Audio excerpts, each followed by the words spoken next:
नमस्कार, 9 की 9 खबर देख रहे हैं आप और मैं हूं आपके साथ सोनाली सिंह। टीम इंडिया के सफल कप्तान और शानदार खिलाड़ी महेंद्र सिंह धोनी को T20 वर्ल्ड कप के लिए एक बड़ी जिम्मेदारी सौंपी गई है। बीसीसीआई ने महेंद्र सिंह धोनी को इंडियन टीम के मेंटर के तौर पर घोषित किया है। आपको बता दें कि महेंद्र सिंह धोनी की कप्तानी में 2007 में भारत ने T20 वर्ल्ड कप अपने नाम किया था, जिसके बाद से ही धोनी के नेतृत्व में टीम इंडिया के कमाल का सिलसिला शुरू हो गया था। धोनी के रिकॉर्ड देखते हुए ही बीसीसीआई ने सबसे सफल कप्तान को एक महत्वपूर्ण जिम्मेदारी सौंपी है। T20 क्रिकेट की बात करें तो धोनी ने 98 T20 इंटरनेशनल और 211 आईपीएल मैच खेले हैं। बतौर कप्तान उनके अनुभव की कोई कमी नहीं है। मैच कब, कहां और कैसे करवट बदल सकता है, ये धोनी से ज्यादा शायद ही कोई क्रिकेटर जानता हो।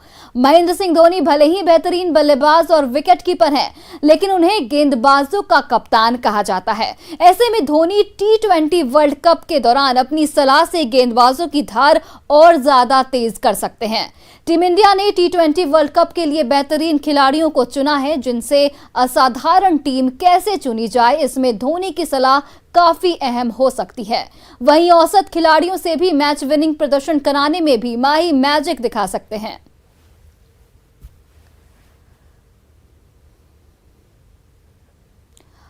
और रांची से हमारे सहयोगी निरंजन कुमार हमारे साथ लाइव जुड़ चुके हैं।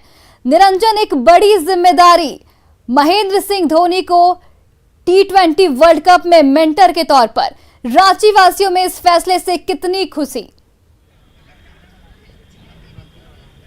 देखिए, बिल्कुल ये खुशी की बात तो है ही। महेंद्र सिंह धोनी तीनों फॉर्मेट में वर्ल्ड कप भारत को जिताया है और मेरे साथ यहाँ मौजूद हैं। मैं इस वक्त रांची के हरमू मैदान में हैं, जहाँ कई क्रिकेटर जो हैं उनके प्रेमी हैं, प्रैक्टिस कर रहे हैं। सीधे उनसे बात करेंगे। ये बहुत बड़ी खुशी की बात है कि महेंद्र सिंह धोनी टीम इंडिया 2020 के मेंटर नियुक्त किया, मार्गदर्शक बने हैं। माही भैया, जो टीम 2020 वर्ल्ड कप के जो मेंटर बने उसे तो हम लोग को में बहुत खुशी है कि एक और जो उनके थी पे था T20 world cup, one day world cup, champions trophy सब अपने कप्तानी में जिताए हुए हैं। इनसे और उम्मीद है कि अपना नेतृत्व करेंगे टीम का और अच्छा बेहतर प्रदर्शन होगा टीम इंडिया का। और एक इनसे विराट कोहली से मेन बहुत ही उम्मीद है कि अपना 50 मैच खेल चुके हैं, लेकिन फिर भी उसके बाद भी एक सेंचुरी नहीं लग पा रहा है। उनसे उम्मीद है कि एक सेंचुरी T20 में अपना दिखाएं। मेरे साथ और भी खिलाड़ी हैं। निश्चित तौर पर ये बहुत बड़ी उपलब्धि है और भी कई खिलाड़ी से बात करेंगे। महेंद्र सिंह धोनी रांची के हैं और टीम इंडिया के तीनों फॉर्मेट में उन्होंने वर्ल्ड कप जिताया है। उसके बाद मार्गदर्शक बने हैं। क्या कहना है आपका? जी, इस बारे में तो बात सही है। वो जो हमारे लिए किए हैं वो काफ़ी लाजवाब है, क्योंकि जिस स्तर पे हम लोग आज हैं वहाँ से कोई अगर बंदा निकल कर उतना ऊपर तक खेलता है तो हमारे लिए काफ़ी इंस्पिरेशनल है। तो हमारे लिए तो आइडियल हैं ही, और उन्होंने जो करके दिखाया इतने छोटे स्तर से, उसी की वजह से कहीं ना कहीं आज हम लोग जो है कितना बेहतर कर पा रहे हैं। तो कहीं ना कहीं वो बहुत बेहतर चीज़ है और हम उम्मीद करते हैं कि आगे शायद कुछ न कुछ और बेहतर करेंगे, कुछ हम लोग के लिए भी बेहतर करें। क्योंकि कई बार क्या होता है कि प्लेटफॉर्म की वजह से दिक्कत हो जाता है, तो अगर वो हमारे लिए कुछ सपोर्ट करते हैं तो कहीं ना कहीं हमें भी कुछ न कुछ आगे बेहतर करने का मौका मिलेगा। और रियली इंस्पिरेशन है। माही भैया हैं हमारे यहाँ के हैं, तो यहाँ के हैं तो उन्होंने जो किया है वो तो खैर है ही हमारे लिए इंस्पिरेशन। रांची मतलब धोनी, धोनी मतलब रांची, क्या कहेंगे? सर, ये माही के वजह से ही झारखंड फेमस है। ये बहुत बड़ा पॉइंट है कि महेंद्र सिंह धोनी के वजह से भी बहुत लोग यहाँ पर खेलने आते हैं रांची में, क्योंकि उन्हें लगता है कि महेंद्र सिंह धोनी यहाँ के हैं तो यहाँ पर अच्छा फैसिलिटी होगा, इसीलिए तो यहाँ से निकले हैं। और मेन बात है कि उनका स्वभाव और अपने साथियों के साथ उनका व्यवहार बहुत अच्छा था। ये मुझे बहुत ही फैसिनेटिंग लगता है उनके बारे में। और बस यही वो मेरे लिए आदरणीय है, क्योंकि वे हमेशा फील्ड में काम रहते हैं और अच्छे से अपने टीममेट को सपोर्ट करते हैं। वो मुझे बहुत अच्छा लगता है। मैं भी उनके जैसा ही बनना चाहता हूँ, अच्छे से अपने टीम को सपोर्ट करूँ पूरा शांत दिमाग से। और बस यही सर, मैच में जितना हारना तो लगा रहता है, लेकिन जो एक टीम सपोर्ट होता है ना, माही जैसा कोई नहीं और कर सकता है। बस देखिए, कितनी बड़ी बात इन्होंने कही कि मैं माही जैसा बनना चाहता हूँ, और टटीम का जो कैप्टन होता है उस सभी खिलाड़ियों को साथ में लेके चलता है। मेरे साथ और भी खिलाड़ी हैं, इनसे बात करेंगे। अगर हम धोनी के करियर की बात करें तो अनुभव की कोई कमी नहीं है उनके पास। ऐसे में कितना महत्वपूर्ण हो जाता है T20 के मेंटर के रूप में? क्या ये माना जाए कि 2007 की जीत एक बार फिर से दोहराई जाएगी? बिल्कुल, जिस तरह से टीम इंडिया का मार्गदर्शक बनाया है बीसीसीआई ने, ये बहुत बड़ी उपलब्धि है। निश्चित तौर पर जो उनका अनुभव रहा है, यानी महेंद्र सिंह धोनी का जो तीनों फॉर्मेट में भारत के जो हाथों में उन्होंने वर्ल्ड कप सौंपा है, इसके लेकर के उनका जो अनुभव रहा है खिलाड़ियों के बीच में, वो निश्चित तौर पर है कि उनका जो अनुभव का साझा होगा और आने वाले समय में वो फिर एक बार चमत्कार दिखाएंगे टीम इंडिया को, ये ज़रूर कहा जा सकता है। और मेरे साथ भी धोनी के शहर से कई खिलाड़ी मौजूद हैं, फिर एक बार उनसे बात करेंगे। जिस तरह से लगातार धोनी के खाते में उपलब्धियां मिलती जा रही है, एक बार फिर टीम इंडिया के मार्गदर्शक बने हैं, आपको इस बारे में क्या कहेंगे आप? हम लोग को भी लग रहा है कि मतलब टीम T20 वर्ल्ड कप के मेंटर की तरफ से माए भी जा रहे हैं, वो मेंटर की तरफ पे नहीं, हम लोग को लग रहा है कि वो खेलने के लिए जा रहे हैं।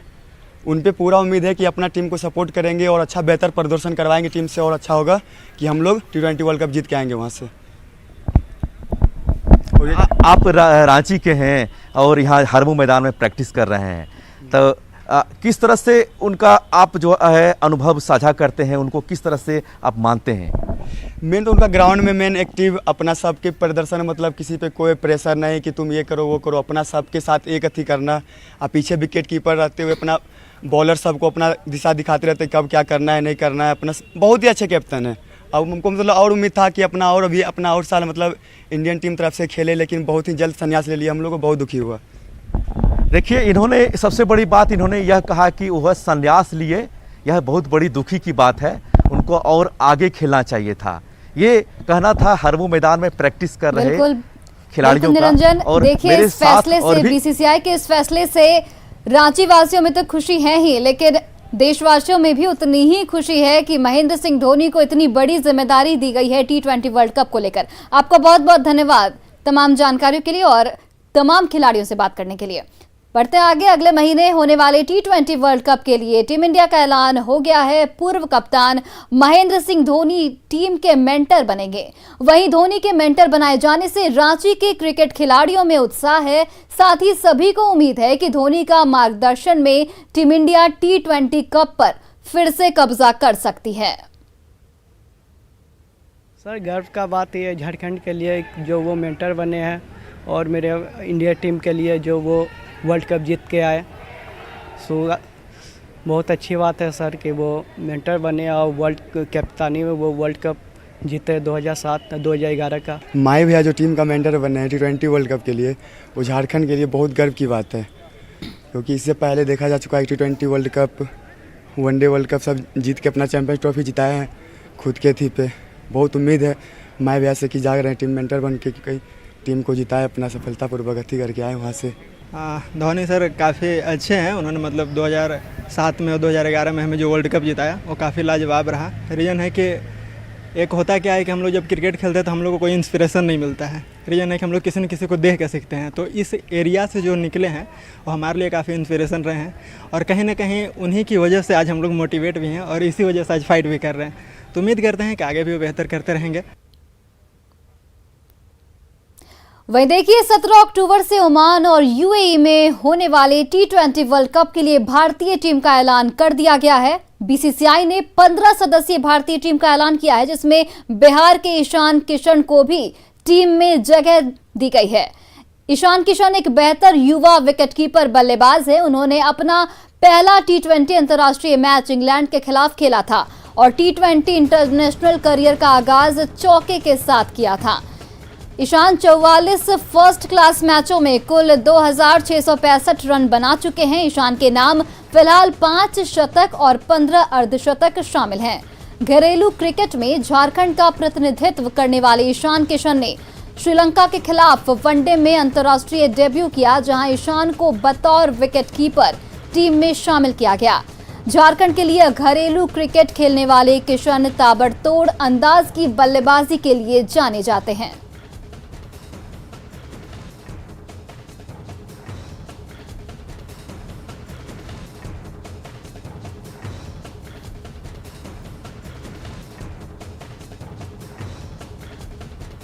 वहीं देखिए, बेगूसराय सदर अस्पताल में प्रशासन की लापरवाही की वजह से अब तक ऑक्सीजन जनरेशन प्लांट शुरू नहीं हो पाया है। कोरोना की दूसरी लहर के दौरान प्रदेश के अस्पतालों में ऑक्सीजन की भारी कमी हो गई थी, जिसके बाद सरकार ने अस्पतालों में ऑक्सीजन जनरेशन प्लांट लगाने की व्यवस्था की, लेकिन स्थानीय प्रशासन की लापरवाही की वजह से सदर अस्पताल में अभी तक ऑक्सीजन जनरेशन प्लांट की शुरुआत नहीं हो पाई। बच्चों में वायरल बुखार को देखते हुए इन दिनों अस्पतालों में ऑक्सीजन की कमी बढ़ गई है। ऐसे में बच्चों को बाहर से ऑक्सीजन मंगवा दिया जा रहा है। डॉक्टरों की चिंता है कि अगर जल्द ऑक्सीजन प्लांट की शुरुआत नहीं की गई तो कोरोना की तीसरी लहर के दौरान हाहाकार मच सकता है।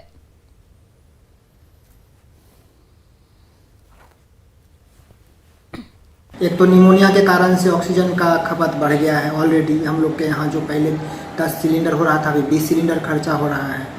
और अगर कोविड का थर्ड वेव साथ में अभी आ जाता है, जिसकी संभावना बहुत लोगों ने व्यक्त की है, बहुत सारी सरकारी संस्थाओं ने भी व्यक्त की है, तो फिर ऑक्सीजन की किल्लत फिर से सामने आ सकती है।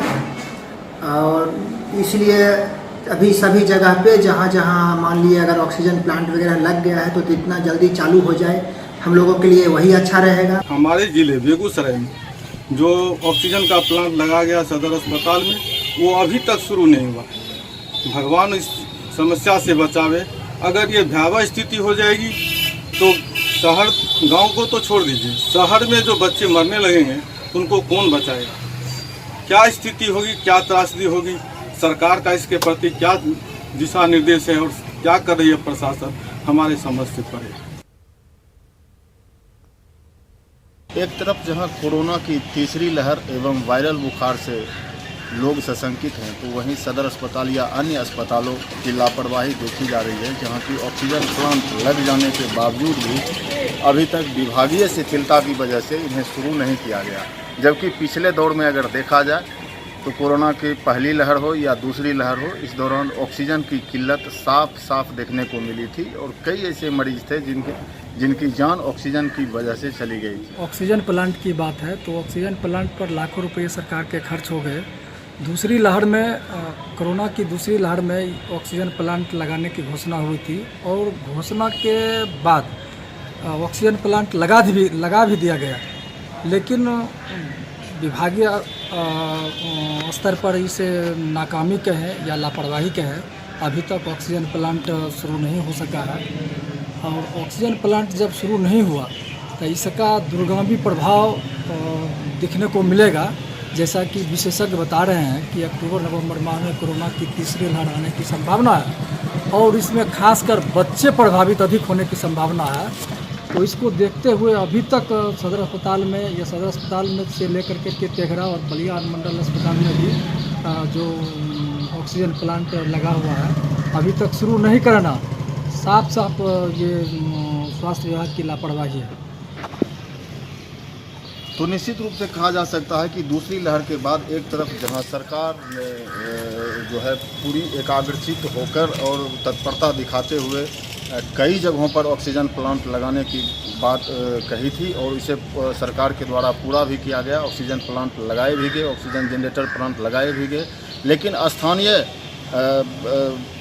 प्रशासन या स्वास्थ्य विभाग की ओर से इस पर ढंग से ध्यान नहीं दिया जा रहा है, जिस वजह से इसे शुरू नहीं किया जा रहा है, जो आने वाले दिनों में काफ़ी परेशानियों को बुलावा देगा और कहीं ना कहीं मरीजों को काफ़ी परेशानियों का सामना करना पड़ेगा।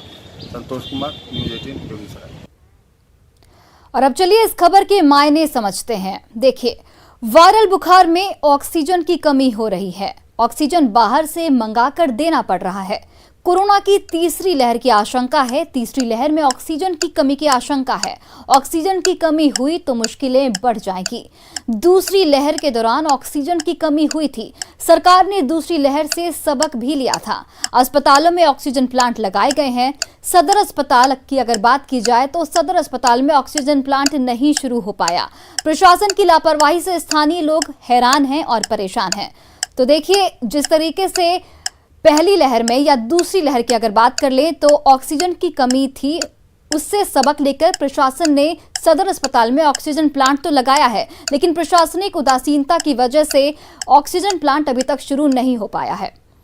बगहा में गश्ती के दौरान लापता एसएसबी जवान की तलाश में सर्च अभियान जारी है। दरअसल एसएसबी 65वीं वाहिनी के हेड कांस्टेबल मोहम्मद असलम अपने 6 साथियों के साथ कमरछिनवा दोन से हाथी नाला आ रहे थे।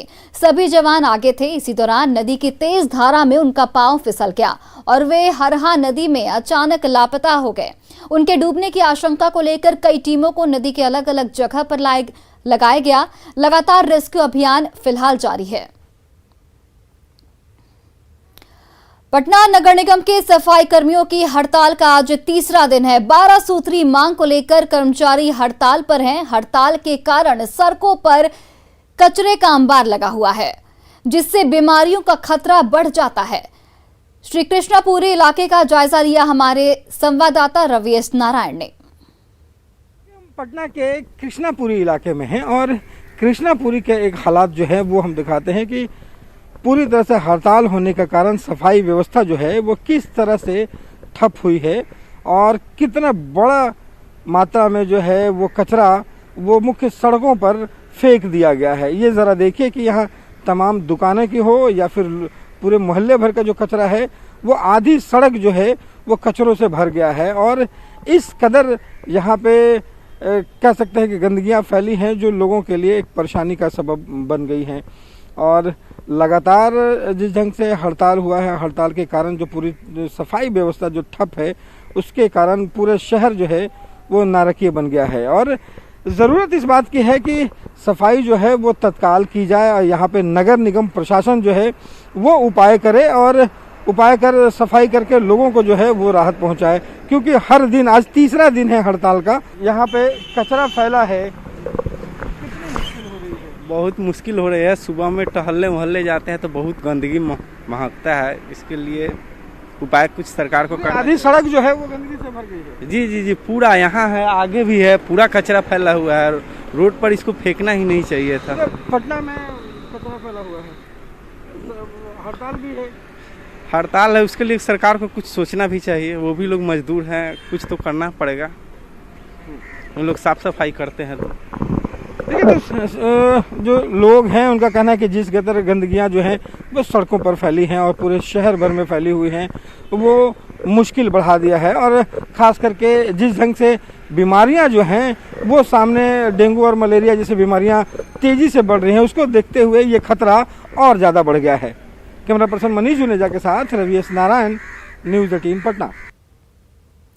कोरोना काल में आंगनबाड़ी केंद्र बंद हैं, लेकिन नौनिहालों के बौद्धिक और शारीरिक विकास प्रभावित न हो, इसको ध्यान में रखते हुए सरकार के द्वारा घर घर आंगनबाड़ी योजना शुरू की गई है।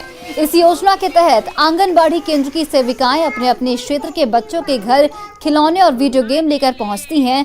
इन हाईटेक उपकरणों की मदद से नौनिहालों को खेल खेल में पढ़ाती भी हैं। इतना ही नहीं, पढ़ाई के साथ सही पोषण का ध्यान रखते हुए बच्चों को पौष्टिक आहार भी दिया जाता है।